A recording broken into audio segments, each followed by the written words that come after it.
I have a little bit of a silly question to ask you and to think about today.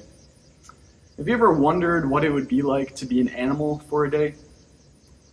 I know for me, growing up, I always wanted to know what it would be like to be inside of the mind of a cat or a dog and to see what their day-to-day life experience would be like. Or maybe you've wondered what it would be like to be like a cheetah and to run super, super fast. While you may have thought about being a dog or a cat, have you ever thought about being a cockroach or a rat?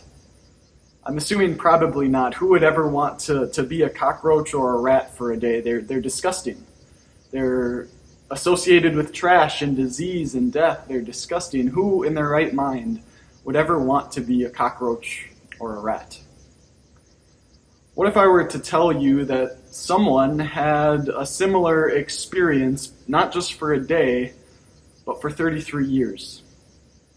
And no, I'm not talking about a Princess and the Frog story where someone was turned into a disgusting animal for a little bit.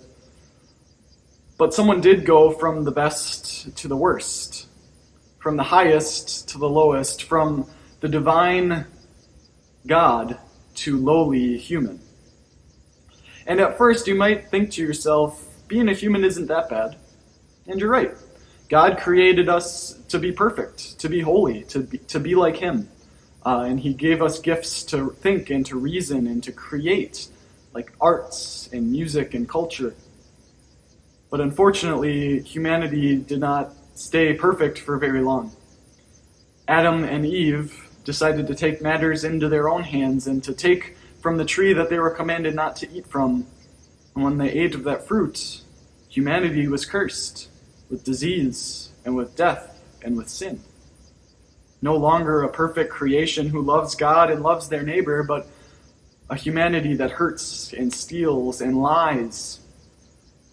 And ultimately, because of sin, death came into the picture. And when God looked upon the creation that He made, a creation that was doomed to death, He decided to create a plan. He decided to save humanity. And the way He was going to do that was to become human, to take on human nature Himself, to come down to this earth, to lower Himself, to save us. That's what our passage is all about today, that we are going to look at. It comes from 2 Corinthians, and it says, God made Him who had no sin to be sin for us, so that in Him we might become the righteousness of God. You see, God's plan was not just for Jesus to come to this earth and to live on this earth. That wasn't just the plan, no. A price needed to be paid.